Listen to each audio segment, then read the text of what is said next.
Hi guys, this is RN Tracy 2MD, and this is going to be your part 2 of getting ready for the OSCEs. And so in this video, I'm going to be focusing more on the history taking section. So I did go in the reverse order. So you will be doing your history first and your physical second, but I just wanted to get the physical out of the way because I know it's the thing that usually causes people the most stress. Okay. And so for this, you're just going to need a clipboard and a pen, and make sure you have your ID badge as well. I didn't wear mine, but you should have your ID badge on as well.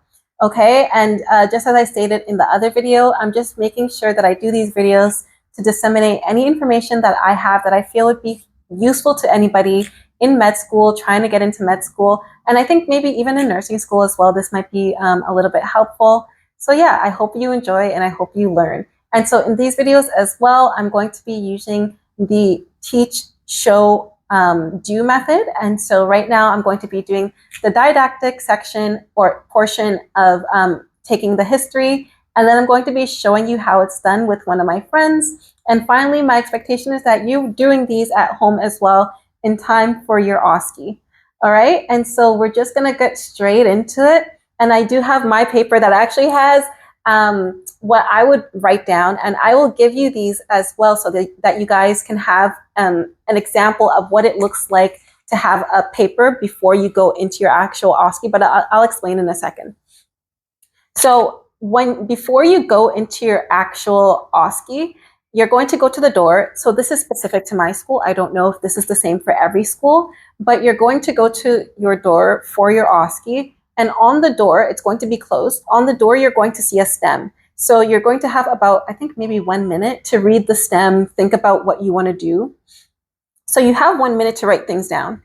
You have your blank paper. You take it there. You see the stem. I would hurry up and write down the structure of the entire history-taking interview. So you're going to be starting with the name, the age, the history of presenting illness, chief complaint, all that stuff. So we're going to go into it. But I would write all of that, not so that you're literally writing down as they're speaking, but just so that you can literally check mark each section as you're going along to keep you on track. And for me, as you know, I'm a tangent person. If I was going to not have this paper in front of me, I might ask about, like, I don't even know, their family before I asked about the pertinent information. So this makes sure that I'm staying on track. I've asked all the things I need to ask, and then I'm moving on to the next section really seamlessly. So the first thing that you're going to do, you're going to read the stem, write down all of your pre-interview stuff. You're going to go in. First thing is you're going to obviously do hand hygiene, not mention anything, just do it very obviously. Next, you're going to introduce your name. You're going to state your role. I'm Tracy Apiakubi. I'm a second-year med student. I was sent here by Dr. Who to take a history from you. Is that okay? Get their consent. I'm going to start off by asking you for your first and last name, please. Get their first and last name. Can I get your age? Get their age. And then you can also mention, my pronouns are she, her. What pronouns can I use for you? Okay, and how would you like to be referred throughout this interview? And so that way you're doing two things. You're starting to build rapport. Hopefully this will be something that builds rapport with you and the patient. And you're actually verifying, okay, this is, maybe their name's Robert, but they like to be called Bob. So throughout the interview, I will call them Bob. And just having that awareness, I think it makes the patient more comfortable with you as well. So you've done all those things. And also, like, this is multifold, because at that time, you're also getting information about, are they oriented? So if you have a 70-year-old man and you ask him for his age, and non-jokingly he says he's 20 and he's in Calgary, but you're in Toronto, okay, you're getting an idea that this patient may not be maybe a reliable storyteller, right? So you're already starting with a baseline of what's happening here. So that's always important to get. So that was number one. You've introduced yourself. Number two, you've asked for their name and how they'd like to be referred throughout this interview. Next, you're going to state what it is that you're going to be doing. So I'm going to be taking a history, and then you're at that point doing a consent as well, and also letting them know that you may have to break confidentiality. Sorry, I meant confidentiality, not consent. So you're going to do your confidentiality statement and say that anything between me and you is going to stay within your circle of care. So I will be sharing this information with Dr. Who. I will be breaking confidentiality in the case that there is a risk to your safety or the safety of others. Is it okay if we begin? So just from there, you've already asked for consent. And so throughout the entire interview, you don't have to always do some kind of preamble or preface what you're going to ask and ask for consent again. I used to be guilty of this, and it only made me waste time, right? So you don't necessarily have to, when you start asking about sexual health, or you don't have to say this is a sensitive topic. You can do this, but you don't have to say this is a sensitive topic. Would it be okay if I ask so-and-so? If you ask about social, you don't have to then say, is it okay if I ask so-and-so? Just go ahead and say, we're going to be moving on to the social section. I'm going to be asking this question. Let's get started. I'm going to be asking you about your social history. Ask the question. Just so you're not wasting time, you've already asked for consent. You've talked about confidentiality in the beginning. You do not have to always do a preamble. Sometimes it can actually make the situation more uncomfortable, even though your aim is the opposite. So that's that. Some others might say otherwise. If you've heard otherwise from your tutor or whoever, then go with whatever they've said. But I don't think it's necessary to do a preamble for everything that you're going to ask. So now you've done the, I'm making this long-winded because I think it's important to give you context about what you're asking so you understand the line of thinking behind everything that's happening. So sorry if this is long, but this should have also been covered in your tutorials, and your tutorials would have been like 3 to 4 hours. So this is short. Okay, so you've done your introduction, you've asked them for their name and age. Now you've done the confidentiality agreement. Everything's good, you're good to go. You start with history of presenting illness, the chief complaint. You ask them, what brings you in today? So in their own words, why are they here? So that is the first step. So for these situations for your OSCE, they're going to be very simple. It's going to be like, I have pain in my right shoulder, like very straightforward, nothing too complicated. It's just to get you used to taking a history. So they'll say, okay, I have pain. Okay, so now from there, you're going to move on to investigating that pain. And so as a nurse, I know, and as a nurse, I guess, who did this a couple years ago or learned it a couple years ago, what's ingrained in my mind is the acronym OLD CARTS. But I know that now what people use is OPQRST. So forgive me if I go back and forth between OLD CARTS and OPQRST. They cover the exact same thing, but I'll try my best to stick with OPQRST. So O is your onset. So when did this pain begin? You ask them, you investigate that. Okay, P, position. I would have said location for OLD CARTS, but position. Where is this pain? They might have already told you, so you don't have to again state, okay, where is this pain? P. Q is the quality. So get them to describe, what does this pain feel like for you? They may give you qualifiers that are common for pain, but they might just state in their own words what it is. Write down exactly what they say. So they may say it's burning or it's sharp. So these are things you would expect, but they might actually also just say, oh, it feels like a car sitting on my chest. Write that down. So that's fine as well. That's their subjective explanation of what their pain feels like. Okay. So now you've asked for quality, OPQR, and so radiating. So you're going to figure out, is this pain radiating somewhere else? If they say it's their right shoulder, is it radiating downwards? Is it other places as well? So our OPQRS, so severity.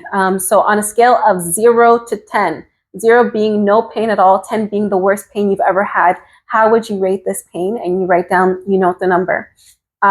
T, so time. So you're going to ask, so they've told you onset, ask if it's consistent. Does it come and go? Is it worse at some time, worse at another time? So something like that. Sorry if I'm now starting to rush because I'm trying to hurry up and go to the library. I said I would meet my friend there 30 minutes ago.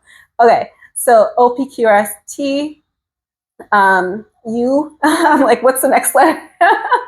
U, I believe that this is supposed to be deja vu, or I think you're supposed to give your understanding of, or your idea of what this pain could be. If not, then there's also V, which is deja vu, I think is OPQRST UV.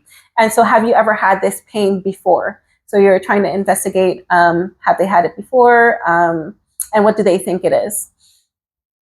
It's hard for me to use that one because in old carts, I would have already asked for alleviating and relieving factors. But then with OPQRST, I think they then have the AAA. So then you have your aggravating and alleviating factors. So is there anything that makes this better? And have you tried that? What was the outcome? Then what was the pain? Like, so you're still doing like, again, like a breakdown. Now, what was your pain rating when you took Tylenol? Da, da, da. Aggravating. Is there anything that makes it worse? What was your pain rating when you went for a walk? Da, da, da. So that is your alleviating, aggravating, and then associated symptoms. And so if they're talking about, for instance, a cough, do they have a runny nose? Do they have a sore throat? Do they have a fever? So making sure that you're kind of doing like something specific to what they've stated as well. And so this could also be considered a specific or what do they call it? A focus review of systems. So then you start reviewing things that are associated with that and kind of start asking, for instance, as well, if they have a cough, have you traveled? Have you had your flu shot? Like those kind of things. Have you eaten something different? I don't know. Anything that is associated with that symptom. And so now you've done the history of the presenting illness, but then you can say that, okay, I've gotten some information about your pain. I'd like to understand a bit about how this is affecting you in your daily life. And so from OPQRST, you're now, and AAA, you're now moving on to FIFE. So you're trying to figure out their fears, their ideas, their change in function, and their expectations from meeting with you. And so within FIFE, you're asking them, is there anything that you're afraid of with this, this pain you're having? For instance, maybe they're having a headache and they think it's cancer. So that's a time to mention that as well. And then their idea. So what do you think is causing this? So maybe if they're having pain in their shoulder, they're just like, well, I fell on the floor. So that's the result. That's the cause of the pain. And then function. How's this affected them in their daily life? Maybe they tend to play baseball and they can't do that anymore. And then expectation. What are they hoping to gain from this interaction with you? So then they might state, I'm hoping to get better. I just want to feel better. Something like that. I wanted to understand the cause of my pain. Okay. And then from there, okay, now you've done the history of presenting illness complete. You're going to now take a health history. And so you're going to say, okay, now that I've understand this, I would like to move on to your health history. So can you tell me if you have any current diagnoses? And then the SP or the standardized patient might be a little bit difficult in giving you the information that you want to get. You have to be very specific. Have you been hospitalized? Okay, what were you hospitalized for? When? Be very specific. Have you had surgery? Because even if you ask hospitalized, somebody might neglect to tell you that they've had surgery. Okay, have you had surgery? What was the surgery for? And then what else? Oh, medication. Are you on any over-the-counter medication? Are you on any prescribed medication? Are you on any naturopathic remedies? Like, are you taking I don't know, like green tea, I don't know, like, is there any other like things that you're doing? But you have to be very specific if you want to like elicit this information, because the standardized patients are intentionally going to hold some of this information back. So you have to state this like very specifically so you can get that information. So as part of the health history, you will also be getting their family history. And so you're going to ask, oh, is there anybody in your family that's been diagnosed with, you're going to state the three big ones. So you can state like cardiovascular disease, coronary artery disease, hypertension, and diabetes, and cancer. Actually, four. I think I accidentally split up hypertension and CAD. But you're just going to ask about if anybody's been diagnosed with those, and just to get an idea if there's a family history of something. And then you could also just ask if they've been diagnosed with anything else. Then say your father, your mother. Do you have any siblings? Do you have any children? Do they have any? Because you have to start being specific, because again, the SP might intentionally withhold information from you.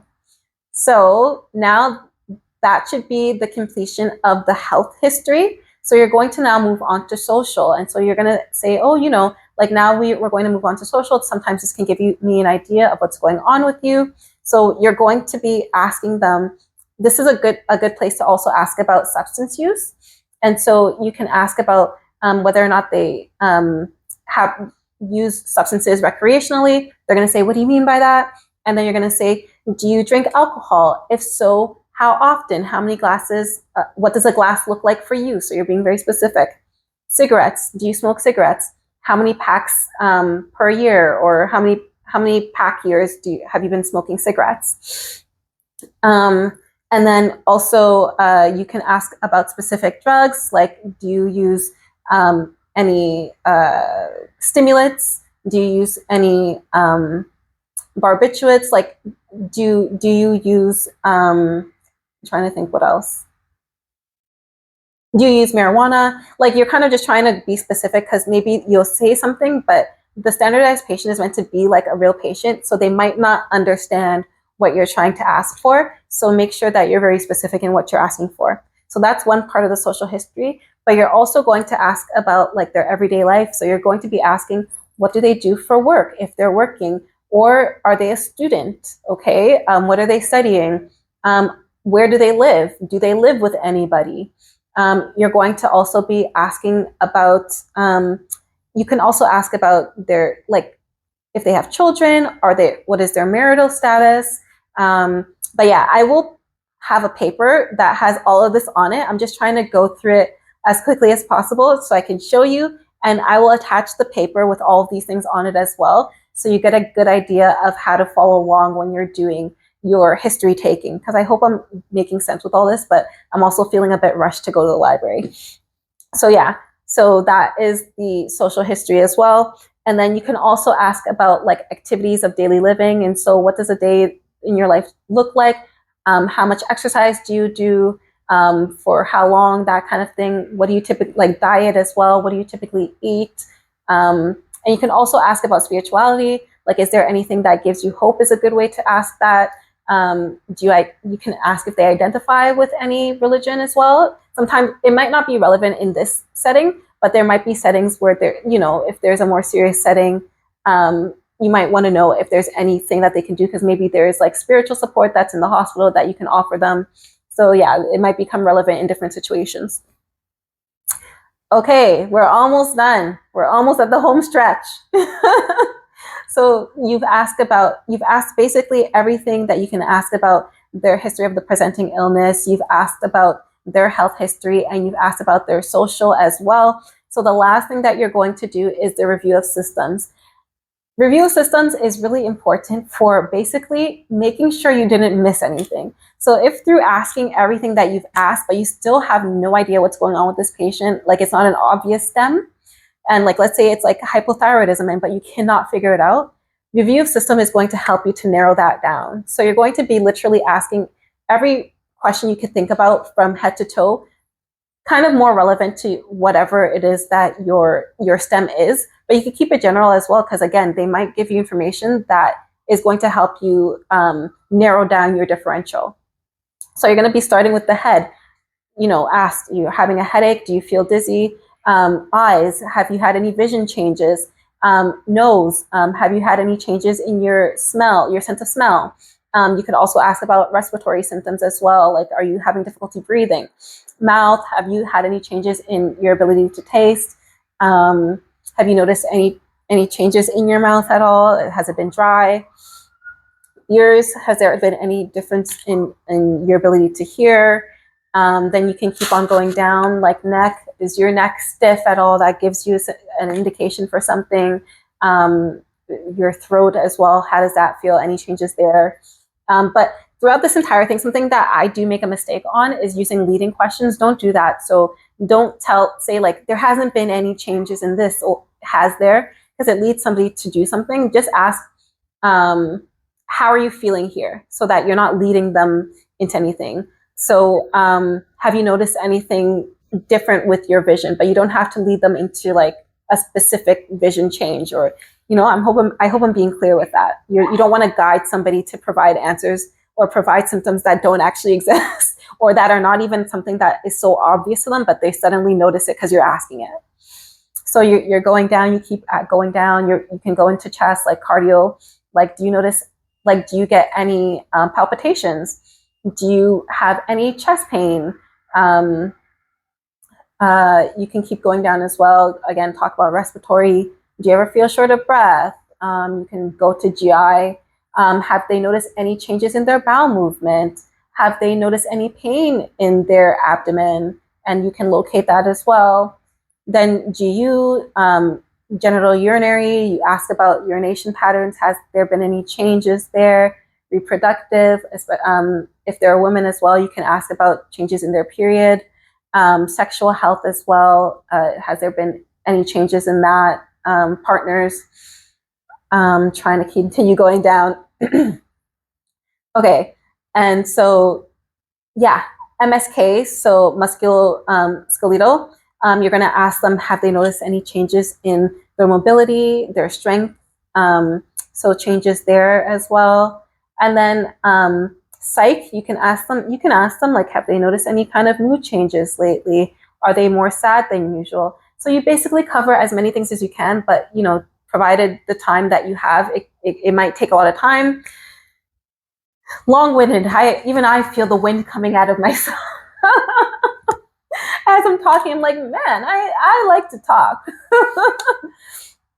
But yeah, so now you've done your complete review of system. The last thing you're going to do is summarize. So before you leave, even if you don't get a chance to do review of system, I would say summarize anyway. Summarize, then don't do review of system. The reason that this is important is because it's a good idea from the patient of if there's anything that you've missed. Also, as you're summarizing, you notice if you've missed something through your history taking. So maybe, ooh, I just noticed, maybe you forgot to ask about allergies during medication. And that is something that is often missed. So I'm so sorry, but it'll be on your cheat sheet that I send you. But with medications, you need to ask about allergies. Make sure you ask about allergies, any allergies that they have to anything. Okay. All right. And so, yeah, as you're doing your entire summary, you kind of will say like, oh, I forgot to ask about this. And then you could be like, can I just confirm this or ask about this? Yeah. And so after your summary, you are done. You are free. Congratulations. Then you will be moving on to your physical. So hopefully that wasn't too like convoluted and it all still made sense. I was in a bit of a rush, even though this is like going to be like a 30-minute video. But yeah, hopefully it helped you, and hopefully you slay your OSCE, the health history portion of it, and hopefully you slayed the physical of it too. So if you like this video, please comment down below. If you have any questions or if you want anything to be corrected, please correct anything that was incorrect or anything that you want to clarify.